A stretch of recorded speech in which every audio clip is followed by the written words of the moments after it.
Përshëndetje, jemi takuar në minutat e editarit informativ në RTS Gjirokastra, ku ndër të tjera sot do të ndiqni. Turistët italian po zgjedhin gjithnjë më shumë Gjirokastrën si pjesë të tureve të tyre me motocikleta në Shqipëri. Një grup prej rreth 60 motoristësh nga Italia u ndal në qytetin e Gurë duke eksploruar rrugicat karakteristike dhe peizazhet e jugut. Kjo formë turizmi po fiton popularitet vitet e fundit duke e kthyer Gjirokastrën në një ndalesë të preferuar për udhëtarët që kërkojnë aventura dhe përvoja autentike. Turizmi blu po të rejë gjithnjë më shumë vizitor në Saran, ku turistët zgjedhin të eksplorojnë në brigjet Mahnitse të Jonit me skafe turistike. Nga gjiret e fshehura te plazhet e virgjra dhe peizazhet panoramike, kjo eksperiencë ofron një mënyrë unike për të zbuluar bukuritë natyrore të jugut. Operatorët turistik raportojnë interes në rritje veçanërisht gjatë sezonit veror. Bashkia me Malia i po vijon aksionin për lirimin e hapësirave publike të zëna në mënyrë të paligjshme, me qëllim rikthimin e tyre në shërbim të komunitetit. Puna është përqendruar pranë lumit Vjosa, ku po hiqen ndërhyrjet që pengonin përdorimin normal të hapësirave nga banorët. Sipas kryetarit të bashkisë, ky aksion synon të japë më shumë frymarrje zonave të banuara, duke përmirësuar mjedisin urban dhe cilësinë e jetës për qytetarët. Për të 5 vit radhazi kinemaja e qytetit të Gjirokastrës mirëpriti aktivitetin Odat e Polifonis, një festë e trashëgimisë shpirtërore që synon të mbajë gjallë folklorin. Organizuar nga Këshilli i Qarkut Gjirokastër dhe Zyra Vendore e Arsimit, eventi u kthye në një hapësirë ku tradita takon brezin e ri, duke përcjellë vlerat e polifonisë si një pasuri të shmuar kulturore që vazhdon të jetojë përmes zërave të rinj. Ju njohim tani më gjerësisht. Festivali i Pranverës numëron orët e fundit para ngritjes së siparit. Në teatrin kombëtar të operës dhe baletit po finalizohen përgatitjet për netët e 6 dhe 7 qershorit, ndërsa RTS premton një spektakël të kuruar në çdo detaj. Drejtoresha e përgjithshme Eni Vasili bëri të ditur se publiku do të shijojë artistë të rinj, emra legjendar të muzikës shqiptare dhe surpriza të shumta në rikthimin e festivalit Pranverës. Kanë mbetur vetëm 3 ditë nga nisja e festivalit të Pranverës në Radio Televizionin Shqiptar. Në skenën e teatrit kombëtar, të operas dhe baletit, stafi organizativ po punon me ritme intensive për të kuruar çdo detaj dhe për të finalizuar përgatitjet për netët magjike të 6 dhe 7 qershorit. Rikthimi i festivalit të Pranverës ka ngjallur interes të madh tek publiku. Vetëm pak ditë pas publikimit të këngëve konkurruese në kanalin zyrtar të Radio Televizionit Shqiptar në YouTube, ato kanë grumbulluar mira klikime dhe reagime pozitive nga adhuruesit e muzikës shqiptare. Drejtoresha e përgjithshme e Radio Televizionit Shqiptar, Eni Vasili, e cila po ndjek nga afër çdo element të organizimit, shprehet se gjithçka është gati për t'i rikthyer publikut magjinë e muzikës së lehtë shqiptare. Sipas saj, ky kompeticion i rëndësishëm do të sjellë surpriza të shumta, ndërsa në skenën e festivalit do të ngjiten jo vetëm artistët pjesëmarrës, por edhe emra legjendar të muzikës shqiptare, të cilët kanë shkruar historinë e festivaleve në Radio Televizionin Shqiptar. Emocionet sa vinë bëhen më intensive për gjithë ne, për stafin që është marrë ngushtësisht me ndërtimin hap pas hapi të gjithë projektit madh televiziv, që nuk është një projekt televiziv që do të jetë një vit, është një projekt televiziv i cili takon të ardhmes, pasi shpresoj që ky projekt televiziv të mos ndalojë, pra ne ta kemi gjithmonë një festival Pranverës, nisur edhe nga fakti që është pritur me shumë entuziazëm nga të gjitha moshat, nga të rinjt, nga ata që janë nostalgjik, etj. Ky festival do ketë shumë surpriza. Surprizat e para janë emrat e bigëve të muzikës që do të këndojnë, se sigurisht ky është një festival i të rinjve, të cilët konkurrojnë, po ndërkohë në mënyrë veçantë këtë vit do të performojnë artistët më të mirë në emër të nostalgjisë dhe rikthimit të këtij festivali. Irma Libahova, Rvena Dilo, Aleksandr Qoka, Jonida Maliqi, të gjithë dhe një listë e gjatë se nuk i përmend dot të gjithë, po mund t'i gjeni emrat e tyre në rrjetet sociale të RTS-s, duke kënduar këngët që ata kanë fituar apo prezantuar në festivalet e mëparshme të Pranverës. Pra, ky përpos një gare të mirëfillt këngë që patjetër do të jetë, është edhe një spektakël muzikor i jashtëzakonshëm me kontribute të jashtëzakonshme, i cili do të mbahet ngurthyer në sallë edhe në televizion publikun e gjerë.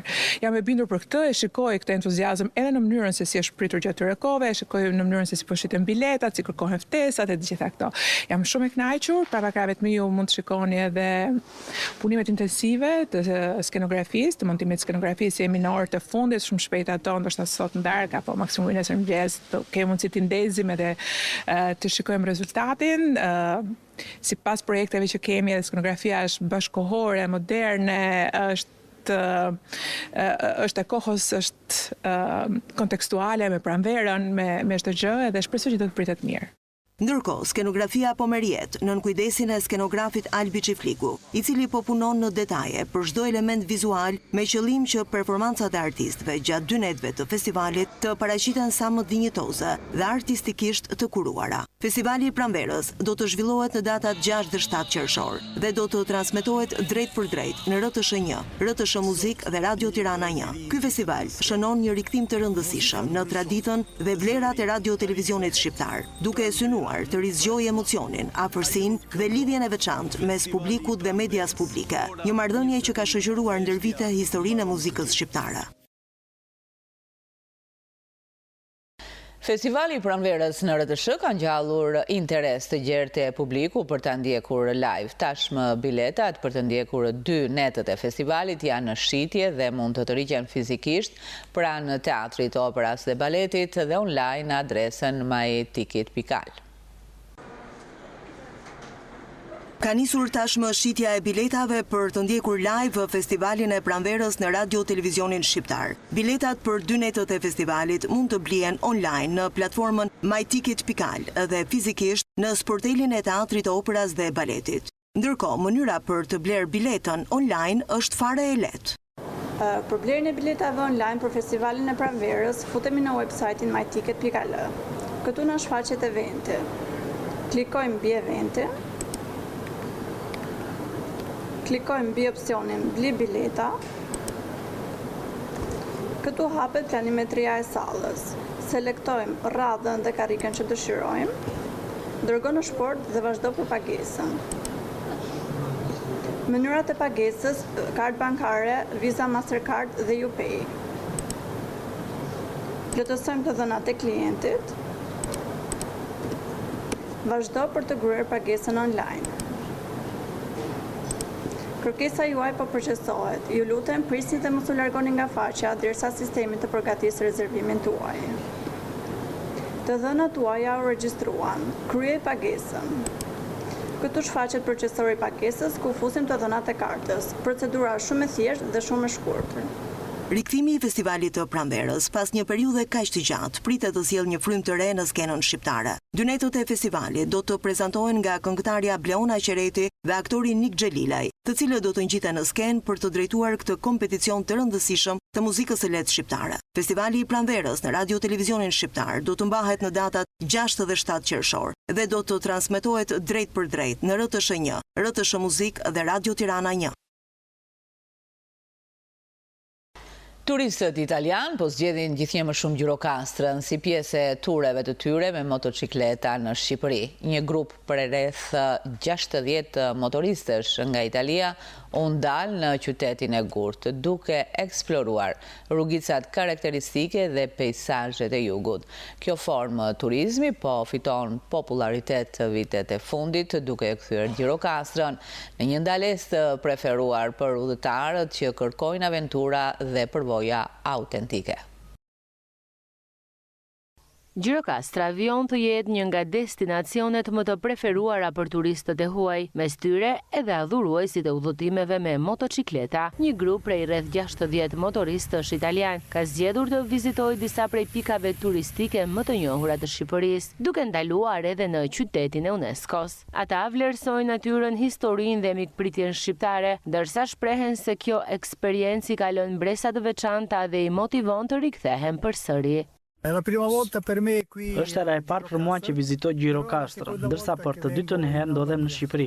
Kjo zonë që ne përshkruam sot me motora së bashku me një grup miq ishte fantastike. Për ne motociklistët, të udhëtosh mes natyrës, se vendi tuaj është vërtet e veçantë. Prima volta in Albania. Ndodhen për herë të parë në Shqipëri, një vend i mrekullueshëm. Natyra e këtushme është shumë e bukur. Jam shumë e kënaqur, turi me motora më pëlqeu shumë. Është hera e parë që vizitoj Shqipërinë, së bashku me një grup me motora. Kam një ndjesi të mirë për këtë udhëtim. Kemi përshkuar Bregdetin, vizituam sitet arkeologjike dhe këtë qytet të veçantë, me të vërtet një eksperiencë shumë e mirë. Turizmi me motocikleta po fitojnë gjithnjë më tepër terren në Gjirokastër. Përveç vizitës në qytetin e Gurtë, grupet e motoristëve zgjedhin të eksplorojnë edhe zonat përreth, duke u njohur nga afër me peizazhet natyrore, traditat lokale dhe pasurinë kulturore që ofrojnë fshatrat e jugut të vendit. Turizmi blu po tërheq gjithnjë më shumë vizitor në Sarandë, ku turistët zgjedhin të eksplorojnë brigjet mahnitse të Jonit me skafe turistike. Nga gjiret e fshehura te plazhet e virgjëra dhe peizazhet panoramike, kjo eksperiencë ofron një mënyrë unike për të zbuluar bukuritë natyrore të jugut. Operatorët turistik raportojnë interes në rritje, veçanërisht gjatë sezonit veror. Grupet e turistëve që vizitojnë Sarandën po zgjedhin gjithnjë më shumë të eksplorojnë Bregdetin përmes tureve me skafe turistike. Kjo mënyrë udhëtimi u jep mundësinë vizitorëve të zbulojnë nga afër bukuritë natyrore dhe plazhet e fshehura të Rivierës shqiptare. Jemi këtu për 5 ditë. Në fakt ardha në Sarandë ishte një ide spontane për ne. Por deri tani gjithçka që kemi parë na ka pëlqyer shumë. Jam vërtet e mahnitur nga bukuria e plazheve dhe pastërtia e ujit. Nuk e kisha imagjinuar që do të gjeja vende kaq të paprekura dhe kaq të bukura. Ne kemi mbërritur dje dhe do të qëndrojmë edhe 4 ditë të tjera. Sot eksploruam pak Sarandën. Kjo ishte një nga eksperiencat më të veçanta të pushimeve tona. Lundrimi me skaf na dha mundësinë të shohim vende që nuk mund të arrihen lehtësisht nga toka. Gjatë lundrimit ata vizitojnë disa prej zonave më të bukura të Rivierës shqiptare, duke u ndalur në gjire të vegjël, me ujrat e kristalta dhe plazhe të paprekura nga zhvillimi masiv turistik. Kjo është era e parë që bënim një ujë të tillë me skaf. Do ta përsërisim me shumë kënaqësi, ndoshta edhe në vende të tjera. Vendet që pam sot ishin vërtet shumë të bukura dhe na lanë mbresa të veçanta. Më pëlqen shumë Saranda dhe po kalojmë një kohë të mrekullueshme këtu. Njerëzit janë tepër të dashur dhe mikpritës. Personalisht, më pëlqen shumë ushqimi dhe kultura shqiptare. Është vërtet një vend i bukur dhe do të doja të kthehesha sërish. Turistët shprehen të mahnitur nga ujrat e kristalta, natyra e paprekur dhe peizazhet mbreslënëse që ofron Riviera shqiptare. Për ta kjo eksperiencë është një mundësi e veçantë për të përjetuar bukuritë e Shqipërisë nga një këndvështrim ndryshe dhe për të krijuar kujtime të paharrueshme gjatë pushimeve të tyre. Sezoni turistik rrit gatishmërinë për emergjencat civile në Sarandë dhe Delvin. Institucionet vendore po forcojnë bashkëpunimin dhe masat parandaluese me fokus të veçantë te parandalimi i zjarreve, monitorimi i zonave me risk dhe garantimi i sigurisë për qytetarët dhe turistët gjatë muajve të verës. Prefektja e Qarkut të Vlorës, Evisa Lushi, ka zhvilluar një takim koordinues në qytetin e Sarandës me drejtuesit e institucioneve lokale. Në qendër të këtij takimi ishte analiza e masave të marra për parandalimin e emergjencave civile dhe rritja e gatishmërisë institucionale për përballimin e çdo situate të papritur. Gatishmëria e strukturave vendore dhe koordinimi në kohë mes institucioneve u cilësuan si kyçe për garantimin e sigurisë së qytetarëve dhe menaxhimin e rreziqeve dhe sigurinë e turistëve. Gjatë bashkëbisedimit u theksit e monitorimi zonave kritike dhe hartimi planeve konkrete të ndërhyrjes, veçanërisht tani që sezoni turistik rrit ngarkesën në infrastrukturën e Sarandës. Allushi kërkoi angazhim maksimal nga të gjithë drejtuesit e institucioneve për të siguruar një rrjet funksional dhe të shpejtë komunikimi kryesisht tek parandalimi i emergjencave nga zjarri në Delvin dhe Sarandë. Në këtë takim kërkuam një angazhim maksimal nga ana e të gjithë drejtorëve në të gjitha fushat që ata mbulojnë për një shërbim sa më të mirë qytetar, një angazhim maksimal nga gjithë secili prej tyre, sepse gjithë së bashku ndodhemi këtu për të shërbyer qytetarëve, por akoma më tepër në këtë kohë të sezonit turistik ku numri i atyre që ndodhen në Sarandë por dhe në bashkitë e tjera shumë fishohet. Takimi sot është zhvilluar me të gjithë përfaqësuesit e emergjencave civile, si në nivel qendror ashtu dhe në nivel vendor. drejtor ka në fokus të saj pikërisht parandalimin e zjarreve në kohën nga muaji qershor deri në muajin gusht, kur fillon edhe rritet intensiteti i tyre. Duke qenë se viti 2025 ishte një vit në të cilin ne patëm zjarre të shtuara në të gjithë territorin e qarkut të Vlorës, këtë vit të gjitha strukturat jemi të angazhuara maksimalisht për të marrë masat e nevojshme për parandalimin e këtyre zjarreve. Edhe në prefekti Sarandës, Kristal Çkiço foli për masat sensibilizuese dhe garantuese për sezonin veror që tashmë ka rritur ngarkesën për shumë institucione publike. Sigurisht që përgjegjësinë kryesore dhe rolin kryesor në këtë drejtim e kanë stacionet zjarrfikse. Për të katërta bashkiet ka një bashkëpunim shumë të mirë në fakt në përballimin e këtyre situatave. Bashkëpunimi është shumë i mirë me pushtetin vendor dhe maksimal. Bashkia Amemalia i po vijon aksionin për lirimin e hapësirave publike të zëna në mënyrë të paligjshme me qëllim rikthimin e tyre në shërbim të komunitetit.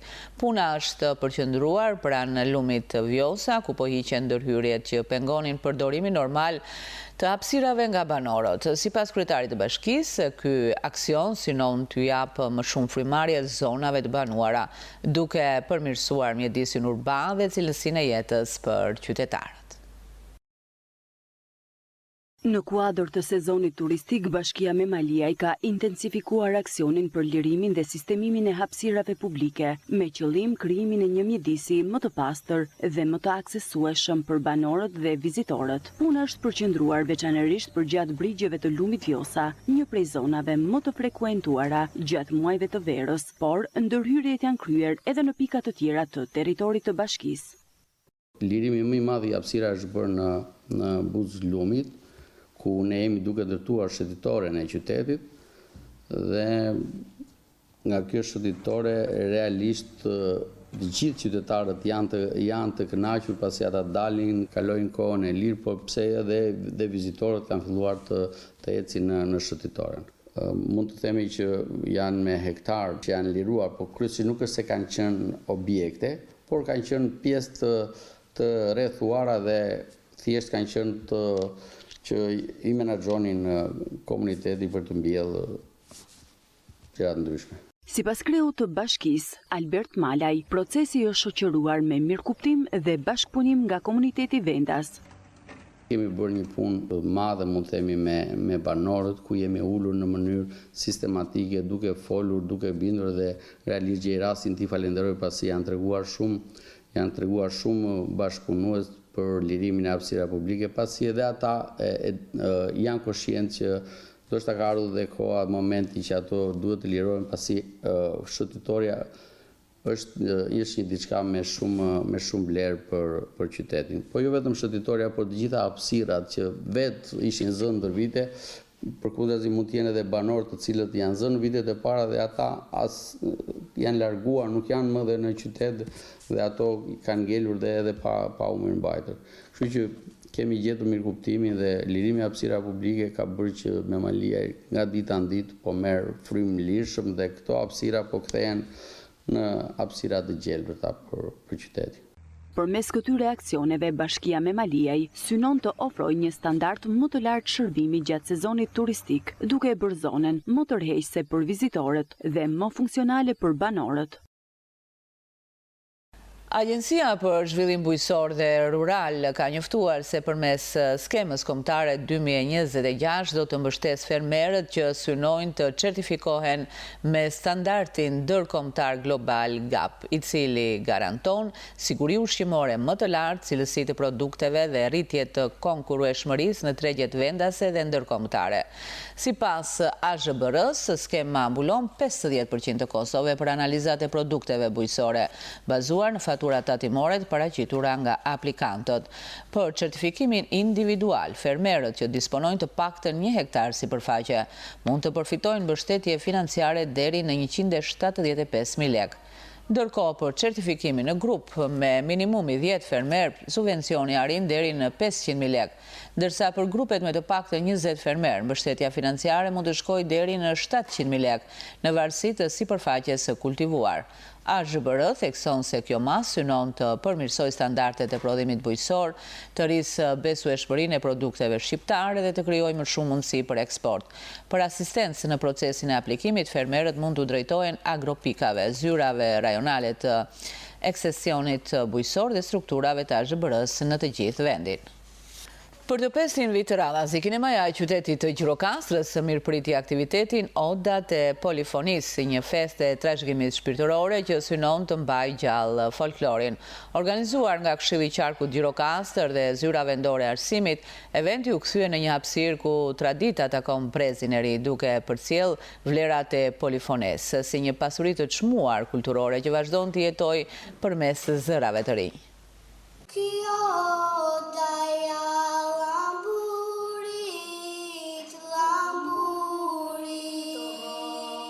Në një atmosferë të mbushur me emocion, ngjyra e tinguj autentik, fëmijët u bën zëri i gjallë i trashëgimisë son kulturore. Në eventin Iso e Brezave në Odat e Polifonisë të zhvilluar në Gjirokastër, fëmijët e rinj shpalosën këngët dhe vallet e traditës. Të organizuar në rang shkollash me performancët e tyre, ata dëshmuan se po trashëgojnë motivet më të bukura të folkut. Unë në këta aktivitet mora pjesë si nusja gjirokastrite, performuam në qafën e pazarit valle tipike popullore që performuam në dasmat shqiptare. Ishte shumë kënaqësi për mua të isha nusja gjirokastrite pasi jetoj në këtë qytet, edhe ishte bukur të mbaja veshur këtë kostum kaq të mrekullueshëm. Sonte kaloi shumë bukur, kaluam një kohë të mrekullueshme, që pak emocionuese, por ja dolëm. Çfarë performuam në skenë? Ne performuam këto 5 këngë, të cilat quhen Uroma Baba Uroma, Kjo Daja Lamburit, Çigje Mon Penambi Fletë, do me thënë në shkurt është kadare, Në kryet e lagjes moj, dhe lule moj lule. Jam shumë e lumtur dhe shumë e emocionuar që përcjell këto traditat dhe emocionet e këtë gjithë, ata që të dinë të gjitha traditat dhe kostumet dhe të gjitha të lunxherisë. Për një paraqitje dinjitoze, artistët e vegjël popullor punuan në drejtimin e mjeshtrave të folklorit. Festivali Odat e Polifonisë është një shansë mirë për të bërë përfaqësues brezi i cili ka shumë nevojë për të trashëguar vlerat e trashëgimisë tonë folklorike. Shkolla Bilal Golemi Ura e Kardikit paraqitet sot me motive dasme, me këngë, valle dhe këngëloj. Në brendësinë e tyre janë vallet e rënda të labërishtes, e cila ka kohë që nuk po duket, gjithsesi është fjala se ky brez ka filluar të interesohet. Vështirësitë hasen tek ne për arsye se duhet jemi arkaik në mbrojtjen e vlerave të trashëgimisë tonë dhe si të tillë sot ne jemi duke u paraqitur në këtë skenë të vogël, por që thot një fjalë të madhe për folklorin. Ky aktivitet që ka nisur rrugëtimin 5 vite më parë organizohet nga Këshilli i Qarkut Gjirokastër në bashkëpunim me Zyrën Vendore Arsimore me qëllimin e vetëm përcjelljen e folklorit tek brezat e rinj. Është shumë e rëndësishme që traditat, zakonet, kulturën dhe ajkën e traditës që ne kemi, polifonin, ta trashëgojmë brez pas brezi. Falenderimin e parë e kam për fëmijët që na mrekulluan. Falenderimin e dytë e kam për të gjithë profesionistët, për landin që kam mbështetur konkretisht grupin e shkollës Naim Frashëvi, por dhe për të gjithë profesionistët e tjerë të cilët kanë mbështetur të gjitha grupet e shkollave në këtë aktivitet kaq të bukur. Sot është edicioni i 5 i Odave të Polifonisë, një aktivitet i mbështetur nga Qarku Gjirokastër dhe me një mbështetje dashamirëse nga drejtoria Zyra Vendore e Arsimit Gjirokastër, nën kujdesin gjithmonë të korifejve të polifonisë, siç janë Gjirokastër Roland Çenko, Koço Vasili, Shkëlqim Guçe, Ariola Diamanti Milibohov dhe Evdoksia nga Dropulli. Gjithashtu edhe Arta Shehaj nga ansambli i Tepelenës është e pranishme dhe vjen në të gjitha këto edicione. E veçanta e këtij edicioni është që ne pasi diskutuam gjatë, vendosëm që çdo radhë, duke qenë se Gjirokastra është një zonë shumë e njohur turistike sot, dhe kjo u pa edhe sot, ne martojmë nga një vajzë. Dhe radhën si sot e kishe që të martonim një vajzë Gjirokastrite, me kostumin e famshëm të Gjirokastës, dhe ajo që ndodhi në qendrën e pazarit ishte jashmase shumë e bukur, ku turistë, qytetarë e shijuan një performancë të jashtëzakonshme. Tani kemi aktivitetin që vazhdon me një përgatitje shumë të mirë.